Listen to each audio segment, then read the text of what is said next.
Bonsoir, c'est Total Chan 2. Merci de nous suivre tous les jours. Merci de suivre cette quotidienne qui vous est offerte donc par Newscom. Et nous parlons en cette journée donc de ce championnat d'Afrique des Nations, mais aussi d'une exclusivité que vous aurez dans cette émission en parlant du Chan, la Guinée, qui doit effectuer sa deuxième sortie au compte des phases de groupe du championnat d'Afrique des Nations de football. Ça sera face au pays organisateur, le Maroc. Kamfori Lapé Bangoura est confiant et quant à cette décision du tribunal arbitral du sport, je vous en parlais tantôt. Antonio Soare, le président de la Fédération guinéenne de football, a réagi en exclusivité chez Football Factory. Nous en parlons avec Sega Diallo comme invité. Bonsoir Sega. Bonsoir Alpha Madi. Merci de venir sur ce plateau. C'est un plaisir. Eh bien, avant de poursuivre avec vous ce reportage de Selou Tata Diallo qui revient donc sur les conférences de presse d'avant-match, notamment cette rencontre donc Guinée-Maroc. Lapé Bangoura est ambitieux et confiant. Son capitaine est lui conscient de l'enjeu de la rencontre, Ibrahim Assouri Sankon. Mais Jamel Selami, qui est lui le sélectionneur des Lions de l'Atlas, les Lions locaux donc, est lui un tout petit peu au courant du plan de jeu de Kamfori Lapé Bangoura. Suivez. La Guinée va s'attaquer ce mercredi après-midi à une montagne russe. Pays hôte et vainqueur 4-0 d'une pauvre Mauritanie en ouverture, le Maroc fait déjà figure d'épouvantail, même si pour Lapé Bangoura et ses poulains, l'ambition reste intacte. On a vu le Maroc jouer, nous tiendrons compte avec tous les avantages qu'il a, peut-être du public, les atouts peut-être de préparation, mais je pense qu'on s'est préparé mentalement et puis nous viendrons très solides et puis sans complexe. Encore, bon, comme je l'ai si bien dit, les erreurs étant bien corrigées, avec tout le respect qu'on aura pour le Maroc, on va aborder le match avec beaucoup de sérénité et beaucoup de confiance. Confiance donc pour capitaine Sankon et ses coéquipiers qui ruminent encore ce match perdu contre le Soudan, un des candidats sérieux au second tour dans ce groupe. Contre le Soudan, on a manqué de réalisme et après le match, nous les joueurs, on s'est entretenus entre nous. Donc, c'est une déception totale d'abord chez nous parce que vu le contenu du jeu, on était là présent dans les duels, donc on n'était pas bien sur le plan défensif et ils ont eu 2 occasions, 2 buts. Bon, le coach a pu corriger les erreurs pendant les séances d'entraînement. Fidèle à sa tactique, le technicien marocain espère lui plus d'adresse devant le but cette fois, après les nombreuses occasions loupées lors du match d'ouverture de ce championnat d'Afrique. C'est un autre match, c'est une autre équipe. Contre la Mauritanie, on a rencontré une équipe qui a joué en 5-3-2, parfois en 5-4-1. Demain, on va rencontrer une équipe qui s'organise différemment, une équipe qui attaque par attaque placée. C'est pas comme la Mauritanie qui cherchait les contres. Et de toute façon, nous, notre philosophie de jeu ne va pas changer, mais le plus important demain, c'est plus d'efficacité devant le but. 3 points qui qualifieraient les Lions de l'Atlas au deuxième tour et qui précipiteraient le retour du Sili à la maison plutôt que prévu. Et le capitaine guinéen ne l'entend pas de cette oreille. Et nous sommes tous conscients de l'enjeu du match de demain. On sait que notre qualification dépend de ce match. Donc on essaiera tout de se donner à fond. Tout donner et ne rien regretter. Voilà la formule du Sili qui, en plus de la qualité technique de l'adversaire, fera face à un vent contraire.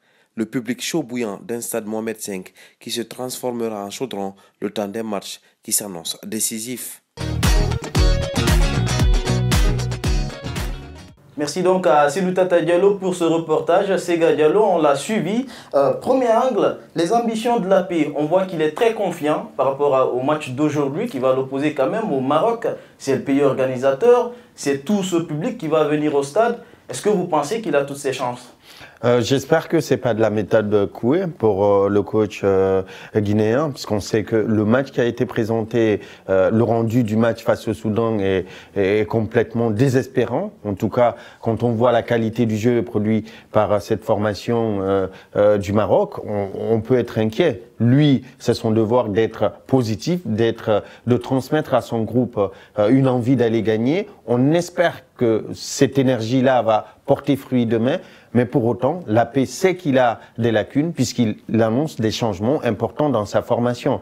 Et le sélectionneur du Maroc a bien noté cela. Il a parlé des qualités de cette formation du Sili, mais aussi il sait qu'il a cette équipe a des défauts, notamment sur sa défense. On verra ce que ça va donner. On verra si la ligne d'attaque va être un peu plus prolifique. Vous voyez là donc à l'instant quelques bouts d'images donc de l'entraînement du Sili national local. Une question pour vous, Sega. Est-ce que Sanko était une satisfaction lors du premier match? Non, lui-même il le sait et je pense que tous les observateurs ont dû le constater. Je pense que c'est important pour lui de se racheter sur ce match-là. Ça va être extrêmement difficile parce que l'équipe du Maroc ne laisse pas d'espace au milieu de terrain, ils pressent très haut et ils vont vite. Donc à Sanko de rehausser le niveau de jeu qui est le sien et de montrer qu'il peut sur les grandes occasions être l'élément important déclencheur d'une victoire du Sili face à ces Lions de l'Atlas. En tout cas, on l'a vu dans ce reportage de Selou Tata Diallo, il est très confiant donc par rapport à cette partie Guinée-Maroc ou Maroc-Guinée plutôt, c'est la bonne affiche. C'est à suivre donc ce soir. Alors le coach Selami du Maroc, lui, il connaît un peu le système de jeu de Kamfori Lapé Bangoura quand il dit que la Guinée joue en attaque placée. Est-ce que vous pensez que c'est une chose que Kamfori Lapé doit revoir? Non, plutôt il doit améliorer parce que si tu changes tes qualités parce que ton adversaire sait comment tu joues, c'est que tu es faible. Maintenant, est-ce que cela lui a permis de gagner le match contre le Soudan? Non. Qu'est-ce qu'il faut pour gagner contre le Maroc? Il faut surprendre cette équipe ou en tout cas être beaucoup plus performant sur tes qualités. Et de ce point de vue-là, l'AP a tout un challenge parce que quand tu ne réussis pas à déstabiliser une équipe comme le Soudan, là tu as face à toi une équipe comme le Maroc qui joue devant son public et qui a entamé la compétition de la plus belle des manières, avec 4 buts d'avance, 4 buts mis contre la Mauritanie. Donc ils arrivent, ils ont la confiance. À l'AP maintenant de sentir comment bloquer cette formation marocaine dans un premier temps, mais ensuite faire la différence avec les individualités ou en tout cas la qualité de son groupe. Antonio Souaré, on parle de lui, hein, le président de la Fédération guinéenne de football, lui s'est exprimé sur ce sujet. Pour lui, c'est ça passe ou ça casse. On a pris ce bout d'image dans un entretien que nous allons vous proposer dans un instant, l'entretien avec Khadija André Abari qui concerne la décision du tribunal arbitral du sport qui déboute l'ancien président de la Fédération guinéenne de football. Mais avant, suivez cette réaction d'Antonio Souaré sur le match de tout à l'heure. La condition sine qua non, c'est de gagner le match. Parce qu'une équipe qui était à notre portée, ils sont rentrés mal dans la compétition. Bon, j'ai été remobiliser la troupe et j'ai dit que ça suffit.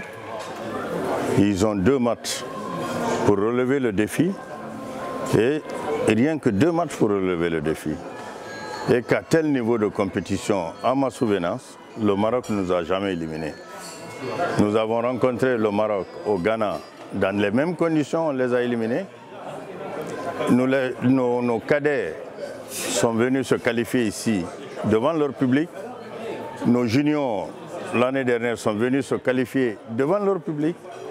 Et je me dis qu'il n'y a pas 200 droits. Donc c'est un terrain qui ne réussit.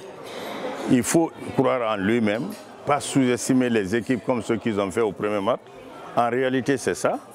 Ils étaient sûrs de ce qu'ils ont fait en match qualificatif. Ils sont venus avec l'esprit de suffisance et on a toujours un regret avec l'esprit de suffisance. Donc demain c'est le va-tout. Soit ça passe, soit ça casse.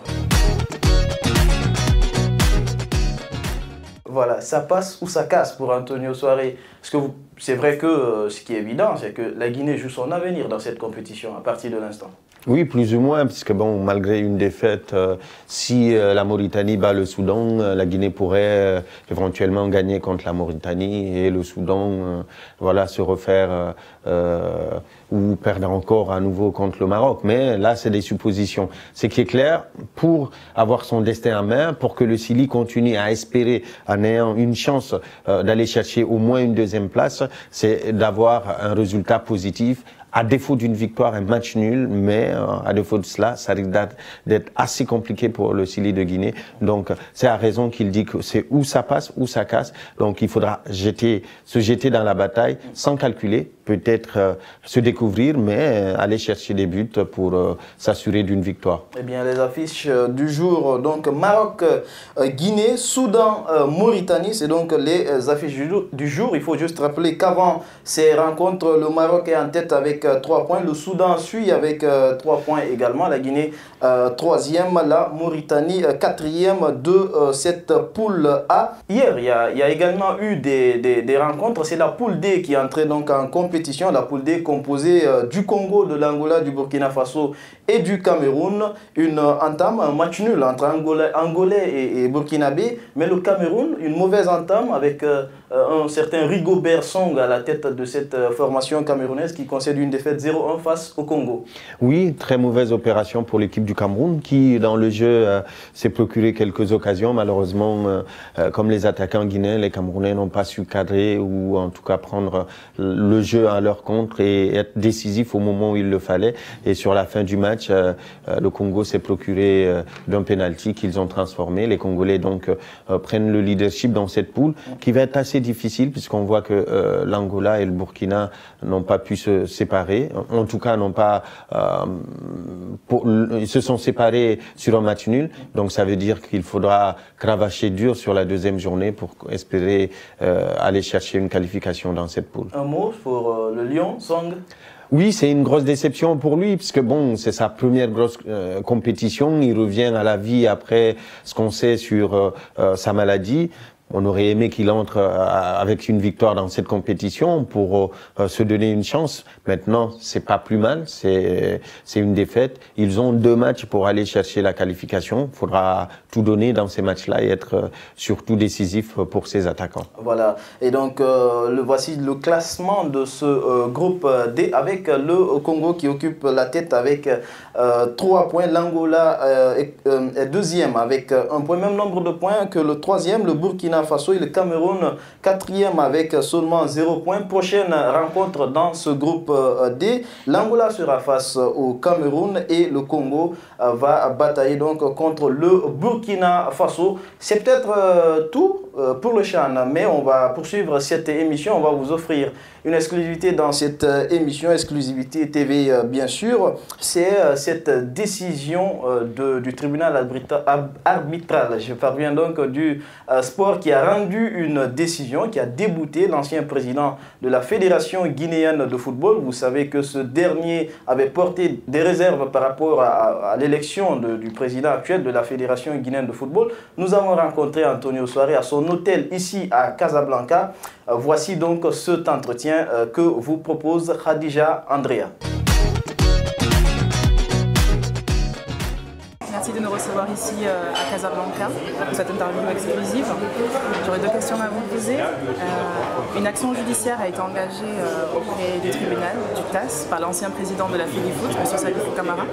On vient d'apprendre qu'il a été débouté. Quelles sont vos réactions à chaud? Quel est votre sentiment actuellement? Bon, c'est un sentiment de satisfaction pour le football guinéen et aussi la clarté, la vérité sur le mensonge, la vérité sur la haine, la vérité sur le faux, parce que nous, notre fédération, elle est toute nouvelle.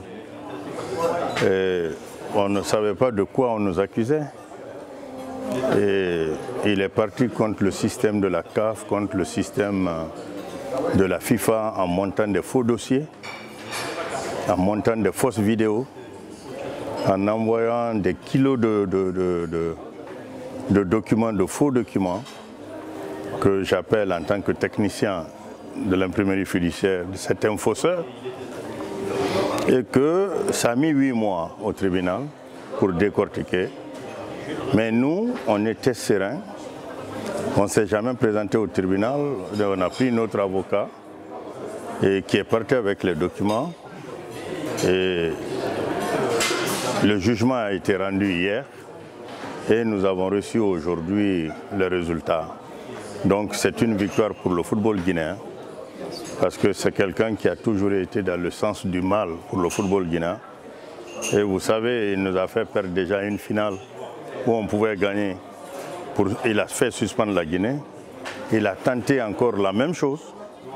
Et je crois que ce patriotisme n'est pas dans son sang et que de la haine pour rien et de la haine contre un bienfaiteur, c'est le moment de le dire. Parce que moi, je n'ai fait que du bien. Et Dieu ne dort pas. Donc la vérité, vous savez, le mensonge est très fort et très lourd, mais ça ne résiste pas à la vérité. Donc aujourd'hui, c'est une victoire du football guinéen. Mais nous continuerons le redressement sans état d'âme et l'audit continuera. Nous venons de recevoir aussi la lettre pour continuer l'audit de l'hôtel de la FIFA, dont l'argent a été donné et qui n'est pas fini. Nous le ferons.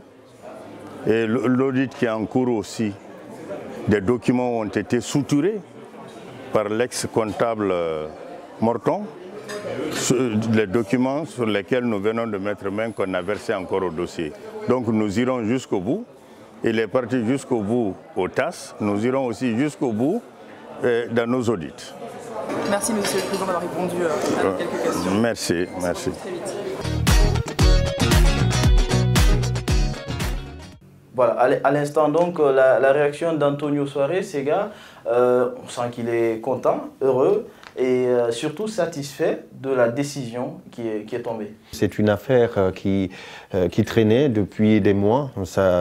On sait tous que l'élection s'est déroulée dans des conditions qui ont poussé Salifou à aller porter plainte au tribunal arbitral du sport. Il a estimé qu'il avait, par cette voie-là, pouvoir remettre en cause l'élection du nouveau bureau. Malheureusement pour lui, la décision qui vient d'être rendue par le TAS le condamne, non seulement le déboute, mais le condamne aussi à payer 4 000 francs suisses, 4 000 francs suisses à la fédération, à l'équipe actuelle. Donc ça veut dire que pour lui, la bataille elle est perdue, parce qu'il n'y a pas de recours au tribunal arbitral du sport. Ces décisions sont irrévocables. Maintenant, on verra bien comment cette décision va être gérée au niveau du football guinéen. Est-ce qu'on s'appuie sur ça pour avancer sur les réformes qui sont en cours, bien entendu, puisque dans les réactions d'Antonio, il parle de la poursuite des audits et de l'assainissement. Il dit entre autres qu'il y a des documents qui étaient cachés par Morton, qui est l'ancien financier de cette fédération, qui ont été retrouvés par l'actuelle équipe et que donc les procédures vont se poursuivre. Oui, et c'est tout à fait normal. Je pense que Salifou a joué toutes ses cartes dans cette bataille-là. Il a perdu, décidément. Donc maintenant, à l'équipe actuelle aussi, de faire valoir le droit. Je pense que pour moi, le plus important pour aujourd'hui, c'est d'avoir eu gain de cause dans cette bataille-là. L'objectif, ça, bien entendu, il faut poursuivre les réformes, les audits, tout ce qui concerne l'assainissement, mais il faut se focaliser sur le travail et les projets, parce que quand on est à la tête d'une fédération, c'est vrai qu'il faut avoir une vue sur ce qu'a été la gestion de ce qui était là, mais vous avez aussi, vous allez être aussi comptable de quelque chose, vous devez laisser des résultats palpables et l'équipe actuelle doit se tourner sur ces objectifs-là, puisque plus rien maintenant ne les empêche de travailler sereinement et en toute tranquillité. Merci Sega. C'est moi qui vous remercie. À nous retrouver donc très bientôt. Merci à Lamara Masso et à Alia Alama Bangoura qui étaient à la caméra et au montage.